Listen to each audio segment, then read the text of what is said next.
Por que essa resolução é tão importante, pessoal? Ela é importante porque ela mostra que o conflito na Coreia e a bipolarização que envolveu o conflito na Coreia está tendo impactos profundos na própria institucionalidade da Organização das Nações Unidas. E eu não preciso dizer para vocês que isto aqui vai ter efeitos futuros. Sobretudo quando nós pensarmos, e se nós pensarmos nos momentos em que a independência afroasiática vai gerar um amontoado de novos países e que vão se transformar em maioria na Assembleia Geral. E a gente percebe o impacto que essa nova situação geopolítica pós-independência afroasiática vai gerar dentro da ONU. Tá? Então a decisão importante é a ultrapassagem pelo paralelo 38, que é legitimada pela ONU via resolução da Assembleia Geral, e inclusive agora há a possibilidade de convocar uma reunião emergencial da Assembleia Geral por meio dessa resolução Unidos pela Paz. Qual que é o perigo dessa decisão de ultrapassar o paralelo 38, pessoal? O perigo é que as tropas da ONU, essencialmente tropas norte-americanas, ficam muito próximas a quem? Não só próximas à União Soviética, mas muito próximas à China. E a China, antes de agir militarmente, as relações entre a China comunista e os Estados Unidos estão rompidas. Então não há canal diplomático direto, não há uma embaixada norte-americana em Pequim, por exemplo. A China passa recado de que atuaria militarmente caso os Estados Unidos ultrapassassem o paralelo 38 via a Índia. O embaixador da Índia em Pequim recebe o recado e o embaixador norte-americano em Nova Delhi é informado de que, caso as tropas americanas ultrapassassem o paralelo, os Estados Unidos teriam que enfrentar a China militarmente. Imaginou-se que fosse um blefe chinês e o blefe não foi, porque no final de novembro de 1950 a China entra no conflito, transformando a Guerra da Coreia em outra guerra. Não só porque a ofensiva dos Estados Unidos barra ONU é revertida. Na terceira fase do conflito, com as tropas chinesas penetrando no norte da Coreia, mais de 300 mil soldados chineses entram na Coreia do Norte em apoio à Coreia do Norte para repelir as tropas americanas, as tropas da ONU. Não só você tem a recuperação do território da Coreia do Norte, como a China decide agora revidar e ultrapassar também o paralelo 38. Seul é tomada mais uma vez e, na verdade, as tropas chinesas chegam a ficar até mais de 50 quilômetros para além de Seul. Agora, eu queria ressaltar o quanto a entrada da China tornou a Guerra da Coreia tensa. Não preciso dizer que a entrada da China criou uma potencialidade de generalização do conflito enorme. A China comunista havia assinado, no início de 1950, uma aliança militar com a União Soviética. O que significa isso? Significa que, se essa guerra entre Estados Unidos e China, por um acaso, respingar no território chinês, se os Estados Unidos tomam a decisão de realizar qualquer tipo de operação militar, ou mesmo bloqueio econômico naval contra a China, isso poderia acionar a aliança militar sino-soviética. E aí você tem uma guerra direta entre Estados Unidos e União Soviética. Para vocês perceberem a gravidade do quadro, o comandante-geral das tropas da ONU, que é o general norte-americano Douglas MacArthur, chega a fazer demandas privadas junto ao governo Truman e faz, inclusive, alguns discursos públicos, no sentido de que seria necessário levar a guerra à China.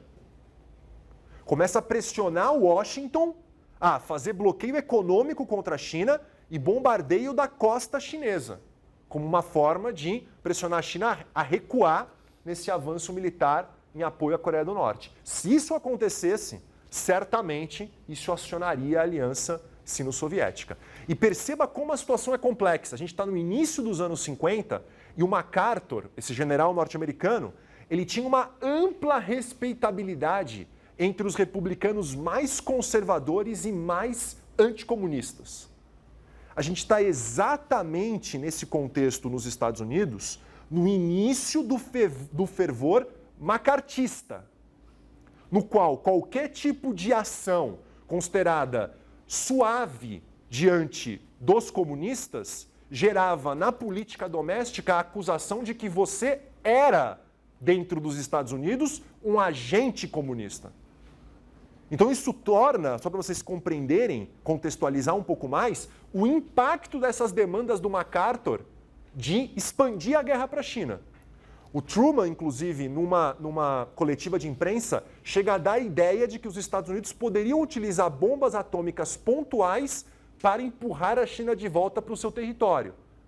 Isso gera outro sério problema. Depois ele vai recuar, dizendo que nunca utilizaria a bomba atômica sem consultar os parceiros da OTAN, tanto que o próprio primeiro-ministro britânico voa para Washington para garantir esse compromisso norte-americano, mas o final de 50, início de 51, é um momento em que o mundo passou por sérias dificuldades. Se você analisa jornais nesse período, talvez uma das expressões que mais aparecem é Terceira Guerra Mundial. A possibilidade de uma Terceira Guerra Mundial eclodir nesse contexto. Tá? Muito bem.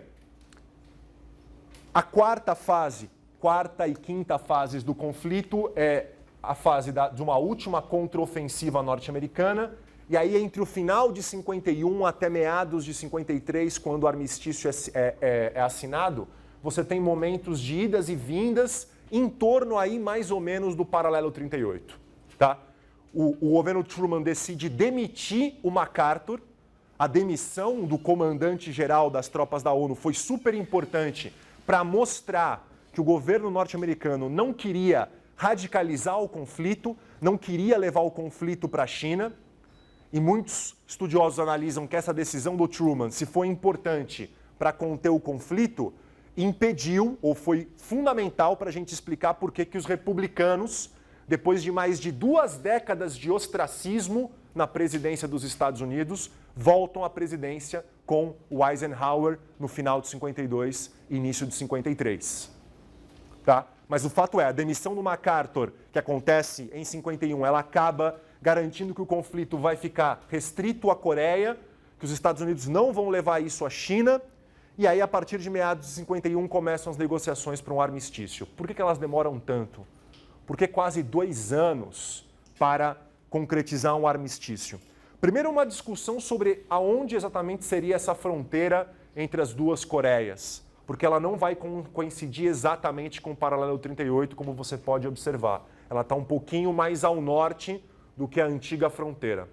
Tá? Agora, para além dessa discussão sobre aonde seria a fronteira, o problema principal que gera demora na assinatura do armistício é o problema dos prisioneiros de guerra. Prisoners of War. Os Estados Unidos e o Comando Militar da ONU havia capturado aproximadamente mais de 10 vezes mais chineses e coreanos do norte do que chineses e coreanos do norte capturaram de norte-americanos ou de membros da tropa da ONU.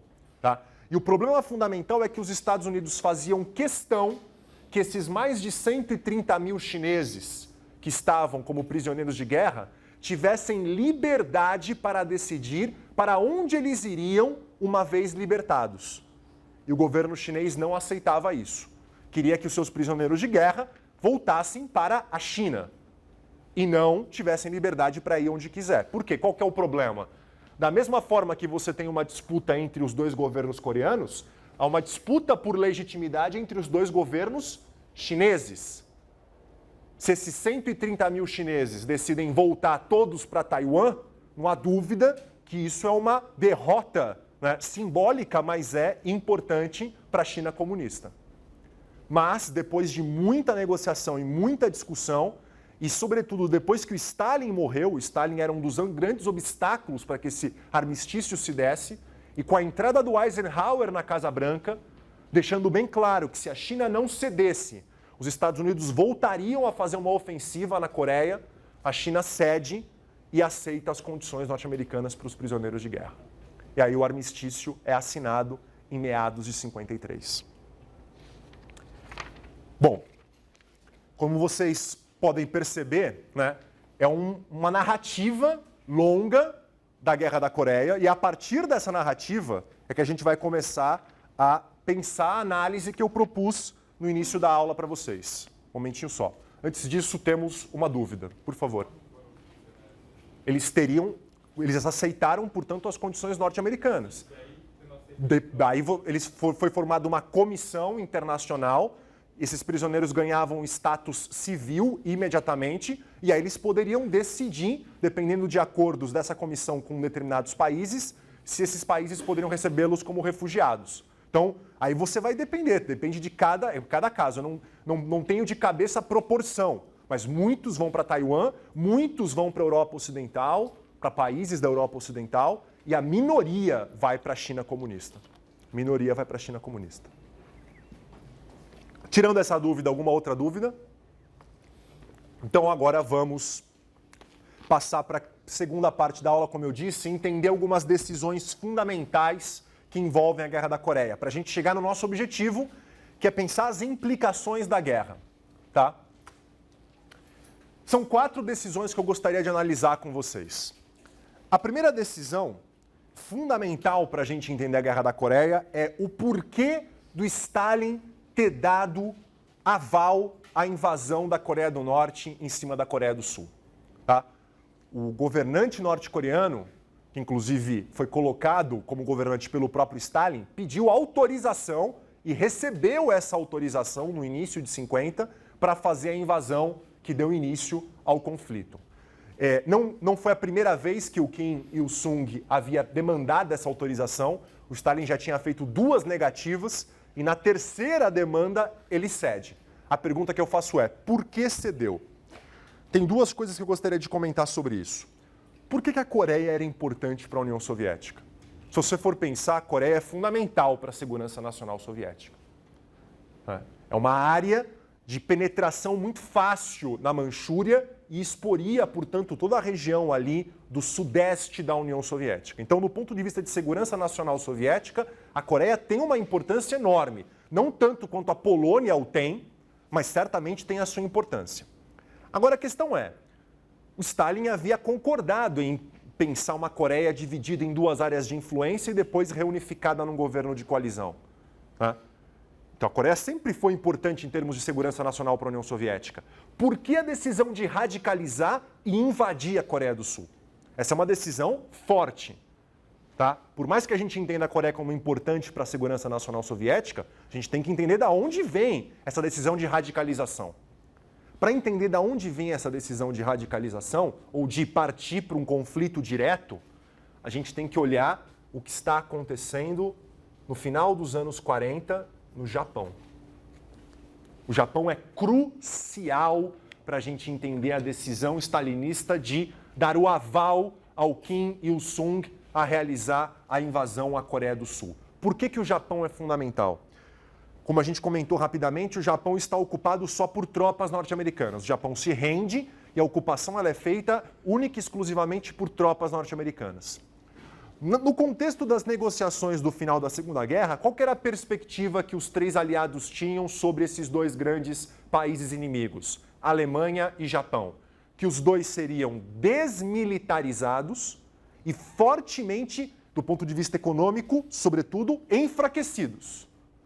Então, um enfraquecimento militar e econômico desses 2 polos inimigos que formavam o eixo. Isso era fundamental na discussão dos aliados no final da Segunda Guerra. Tá? Tanto por parte do Roosevelt quanto por parte do Stalin. No início, a perspectiva que os Estados Unidos põem em prática no Japão é exatamente essa: privilegiar a desmilitarização do Japão, a democratização do Japão, então tirar todas as pessoas que tiveram qualquer tipo de envolvimento ao militarismo japonês, desde autoridades a grupos militares, expurgá-los do poder, então democratizar, desmilitarizar e enfraquecer economicamente o Japão, né? Garantindo, por exemplo, pagamento de reparações para os países com os quais o Japão teve conflito. A partir de 1947, 48, essa perspectiva de enfraquecimento econômico e de desmilitarização do Japão, democratização do Japão, passa por uma guinada impressionante. Ao invés de democratização, desmilitarização e enfraquecimento econômico, os Estados Unidos passam a dar importância à recuperação econômica japonesa e normalização política. Acabar com os expurgos, tanto no setor militar quanto no setor político japonês, e garantir que o Japão volte à normalidade política e econômica o mais rápido possível. Se você for observar, isso também está acontecendo aonde, pessoal, nesse mesmo momento? Na Alemanha Ocidental. Ou seja, essa é a base da política de containment do Kennan. Garantir que esses dois polos de poder fundamentais, Alemanha e Japão, integrem-se econômica e politicamente ao Ocidente. Então essa é uma resposta integrada que os Estados Unidos estão dando, tanto na Alemanha Ocidental, que vai gerar a crise do bloqueio de Berlim, que nós analisamos na última aula, quanto no caso do Japão. A União Soviética interpreta ambas atitudes, o Stalin em particular interpreta ambas atitudes com relação à Alemanha Ocidental e com relação ao Japão, por parte dos Estados Unidos, como uma mudança de status quo. Ou seja, os Estados Unidos estão mudando o status quo a seu favor. Logo, eu tenho espaço também para mudar o status quo em algumas áreas no meu favor. Essa é uma das bases para a gente entender a decisão do Stalin de apoiar a invasão da Coreia do Norte sobre a Coreia do Sul. Só isso não dá, tem mais um aspecto importante. O final dos anos 40, na visão stalinista, sobretudo com relação à Ásia, representa um reforço do poder soviético, uma mudança no equilíbrio de poder, sobretudo na Ásia, que daria um espaço para a União Soviética ser um pouco mais audaciosa. Que situações que ocorrem aí no final dos anos 40 que gerariam essa mudança de equilíbrio de poder? Duas. Uma especificamente da Ásia, outra que teria impacto mais geral. Da Ásia nós já comentamos. O quê? A Revolução Comunista na China. Claramente tem um impacto enorme do ponto de vista do equilíbrio de poder asiático. Agora, um outro nós não comentamos ainda e eu preciso citar. Vamos fazer uma análise maior sobre isso daqui a 2 aulas, mas eu preciso citar já agora o sucesso soviético no desenvolvimento da bomba atômica em meados de 1949. Ou seja, 1949 é o ano em que você tem o fim do monopólio nuclear norte-americano. De longe, nós não estamos dizendo que o fim do monopólio nuclear norte-americano significa que a União Soviética passou a ser uma potência nuclear. Muito pelo contrário. Vai demorar muito tempo para a União Soviética ter uma equiparação nuclear para com os Estados Unidos. Vai demorar muito tempo. Mas não há dúvida que é uma diferença crucial a União Soviética ter desenvolvido a bomba atômica no final dos anos 40. Isso dá um poder ainda maior, um espaço, uma área de manobra ainda maior para o Stalin mudar o status quo em áreas específicas da periferia a seu favor. Segunda decisão que nós temos que entender, para além da decisão do Stalin de apoiar a invasão da Coreia do Norte sobre a Coreia do Sul. Por que os Estados Unidos decidem intervir? Decidem intervir, e não só isso, pessoal, decidem utilizar a ONU fortemente para legitimar a sua intervenção. Aonde está? Né? Onde está a base, a racionale aí da atuação norte-americana? Tem 2 coisas que eu gostaria de falar sobre isso. Primeira coisa tem a ver com a política do containment do Kennan. O Japão é fundamental, garantir que o Japão continue ligado econômica e militarmente e politicamente ao Ocidente é fundamental. Só que o Japão sozinho, para se recuperar, ele precisa de algumas áreas no continente asiático. O Japão é uma área, do ponto de vista de matérias-primas, muito pobre. É fundamental que algumas regiões da Ásia mantenham-se conectadas ao Japão. Uma delas, na visão norte-americana, qual é? Exatamente a Coreia. Então a Coreia teria uma importância enorme para o Japão, que os Estados Unidos não poderiam permitir com que a invasão da Coreia do Norte sobre a Coreia do Sul fosse bem sucedida e retirasse a Coreia, portanto, de uma órbita política e econômica favorável a Tóquio. Esse é um aspecto. Agora tem um outro aspecto fundamental. Nesse momento, no governo Truman, final dos anos 40, início dos anos 50, e nós veremos isso na discussão do seminário de hoje, está acontecendo um debate sobre o impacto que a Revolução Chinesa e o impacto que a bomba atômica teria para a atuação da União Soviética em política externa. Um grupo em particular passa a advogar a ideia de que essas mudanças na Ásia e do ponto de vista do poder bélico soviético fariam com que a União Soviética fosse mais agressiva na sua política externa. Esse é um dos pilares importantes do famoso Policy Paper produzido no final dos anos 40 e início dos anos 50, chamado NSC 68, ou seja, National Security Council Paper 68. O que esse paper vai colocar, entre outras coisas? A mudança no equilíbrio de poder, sobretudo a partir da Revolução Chinesa e do sucesso da bomba atômica soviética, faria a União Soviética atuar de maneira mais agressiva.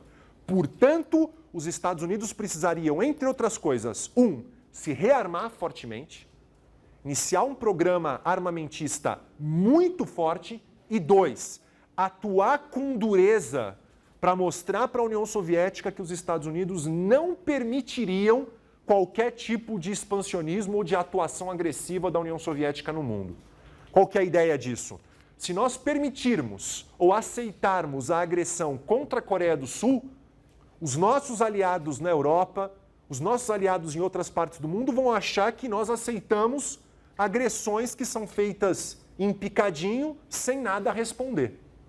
Então, a racionale por detrás da atuação norte-americana, vamos atuar na Coreia, passa por uma mudança no quadro político no governo Truman, que é metaforizada pelas conclusões do NSC 68, e passa também pela conclusão de que a Coreia seria muito importante para o Japão e não poderia ser perdida, porque isso poderia influenciar negativamente a recuperação econômica japonesa.